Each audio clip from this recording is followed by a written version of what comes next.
We're going to start out this first week with just a review of everything that you basically learned in Cal 1, and we're going to start with limits. So remember, with limits, notation is very important. When you're reading this, make sure you're reading it correctly and you use all of your limit notation. So here we've got the limit as x approaches a of f of x equals L. Remember that a is your x value that you're evaluating at, and your answer of what it's approaching is going to be the y value. So if you're looking at the graph, you're tracing where the x value is, what y value that corresponds to. Now, when you evaluate a limit, you can do it by the graph, by a table, or algebraically. You always, if you have the equation, want to start by just straight substitution and see if that works. So try that every time. And then if it doesn't work, we'll have other methods to deal with that. So on this first example, we have the limit as x approaches 2 of 3x minus 5 over 5x minus 3. We're going to start with straight substitution. So I'm going to have 3 times 2 minus 5 over 5 times 2 minus 3, which will give me 6 minus 5 over 10 minus 3, which will give you an answer of 1 over 7. So in this case, straight substitution works nice. On the next one, however, if you try straight substitution, you're going to have 3 squared minus 9 over 3 minus 3, which will give you 0 over 0. So in this case, we're going to have to use a different method. And what we're going to do here is see if it'll factor first. So we're going to do the limit as t approaches 3. And this t squared minus 9 is the difference of squares. So that will factor into t minus 3 and t plus 3. And very conveniently, that's going to cancel with our denominator. So our t minus 3 will cancel with the denominator, which gets rid of our problem spot. So now that we've gotten rid of the problem spot, and we just have the limit as t approaches 3 of t plus 3, now we can use straight substitution and do 3 plus 3. So our answer is 6. Now on the next example, example 3, we've got a radical.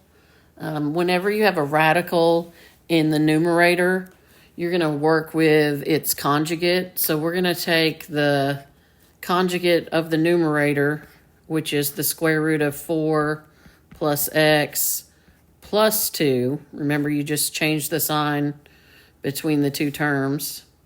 And we're going to multiply that top and bottom. Now that might seem like a mess at first, but nice things are going to happen. So here we've got the limit as x approaches 0. And remember, you want to keep writing the limit until you actually evaluate it. That's what I was talking about earlier when I was talking about notation. Make sure you carry that limit all the way through until you actually plug in what you're evaluating. So here I'm going to FOIL the two conjugates, which when you FOIL the conjugates, it kind of looks messy at first. But when you do the first, you get 4 plus x, the square root of that squared. So that's first. Outside, I'll have 2 times 4 plus x. Inside, I'll have negative 2 times the square root of 4 plus x. And then last, I'll have negative 4. And that's always going to happen when you multiply the conjugates. The middle two terms are opposite, so they'll cancel out. And then because you're squaring a square root, that'll just leave you with 4 plus x. On the bottom, it's a little messy, but don't try to do anything with it. Just rewrite it Don't try to distribute anything, just leave it as it is. So clean it up a little bit. We have the limit as x approaches 0 of 4 plus x when you square that square root. And then you have the minus 4. And then on the bottom, we've got the x times the square root of 4 plus x plus 2 in parentheses. Now notice here your 4's will cancel out. And that'll leave you with just x in the numerator.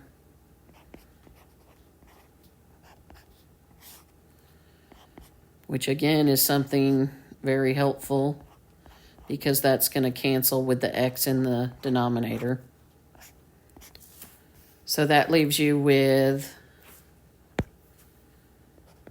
the limit as x approaches 0 of 1 over the square root of 4 plus x plus 2.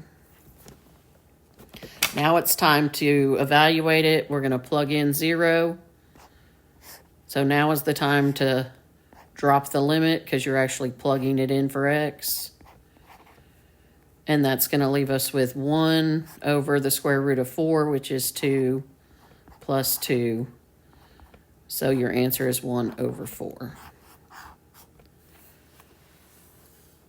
So that's quite a bit of algebra there, and you kind of have to know that trick or that how to start it by multiplying by the conjugate. But after you do that, nice things happen. Okay, let's look at another example. This is another one that you dealt with in Cal 1 where you had fractions in the numerator. And I'm going to go straight to the shortcut. The long way of doing this is to get a common denominator and then keep it, change it, flip it.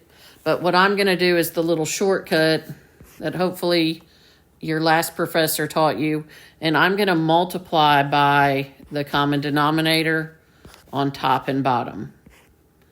So my common denominator is the x times the 5. So 5x.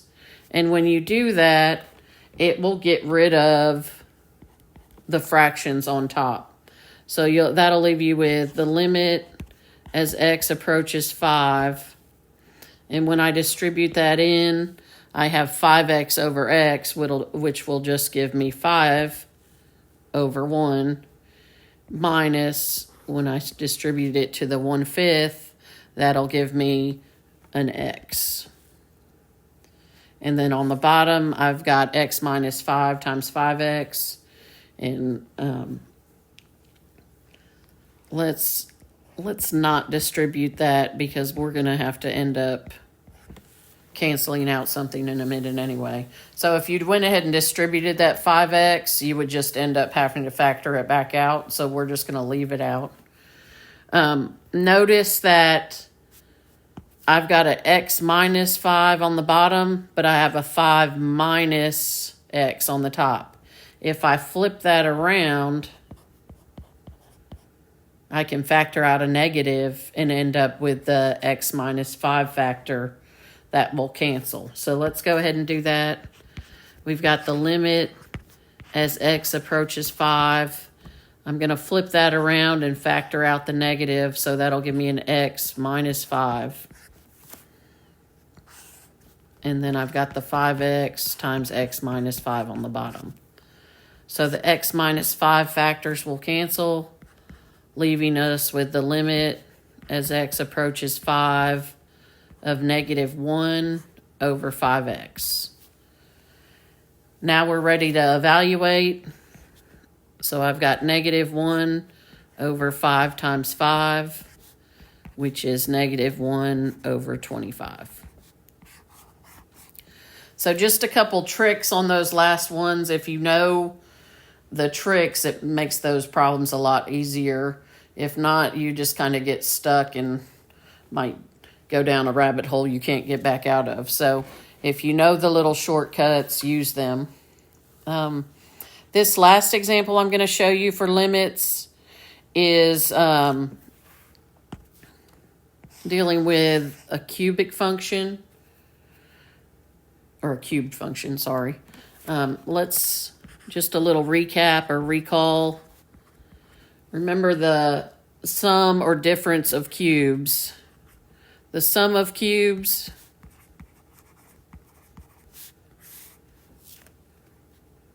if you have a cubed plus b cubed, that factors into a plus b times a squared minus ab plus b squared. And that is the one we're going to use here because we've got x cubed plus 2 cubed is our sum of 2 cubes. Just for future reference, the difference of 2 cubes, if you run into one of those, so you have a cubed minus b cubed, that's going to factor into a minus b times a squared plus ab plus b squared. So in this case, we've got the sum of cubes. So let me jump back a step. Remember I said always try straight substitution. If you do that here, that'll give you a negative 8 plus 8. So it'll give you a 0 in the denominator. That's why we need to do something else. And that's why we're factoring here.